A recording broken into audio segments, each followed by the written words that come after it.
Hi there. So this is a C# Puzzlers video series, and what we're going to be doing is through a series of short puzzles, I'm going to go over different things in the C# language that a lot of developers make the wrong assumptions about how the language works. And by misunderstanding that, they introduce subtle bugs or make libraries that are much harder to use than they should be. So what we're going to do is we're going to look at a piece of code. I'm going to ask you what each bit does. You'll be able to download the samples, play with them, and try them out for yourself and see what actually does happen. And when you come back, we're going to talk about what happens, talk about some ways you can fix that and how you can adjust the code so that it works in harmony with how the language is defined. And as we close each puzzle, I'm going to talk a little bit about why the language behaves the way it does and what the designers were thinking when they put it together that way.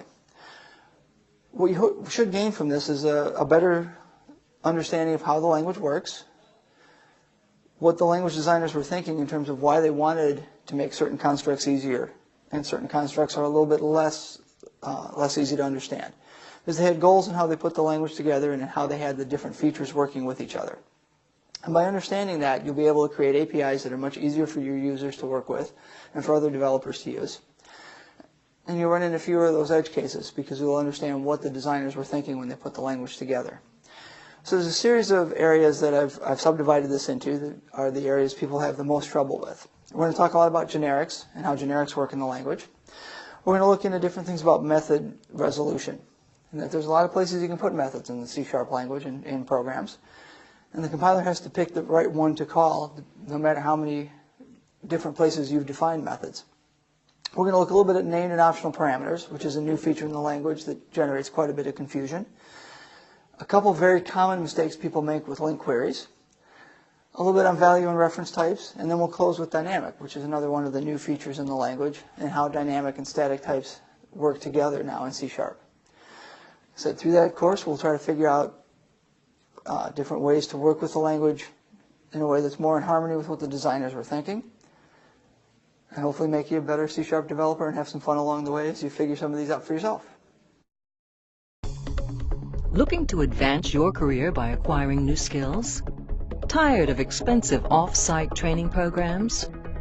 Wish you could learn from the best instructors in the industry? Look no further than Live Lessons. Self-paced, personal video instruction by the world's leading technology publishers. Each live lesson comes with a DVD featuring 3 to 4 hours of instructor-led classroom training, sample program code that allows you to work along with your personal instructor, and an example-rich study guide.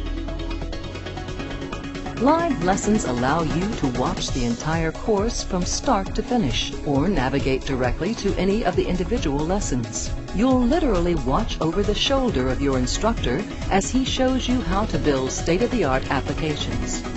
Live Lessons, the power of the world's leading technology experts at your fingertips. To learn more, visit mylivelessons.com today.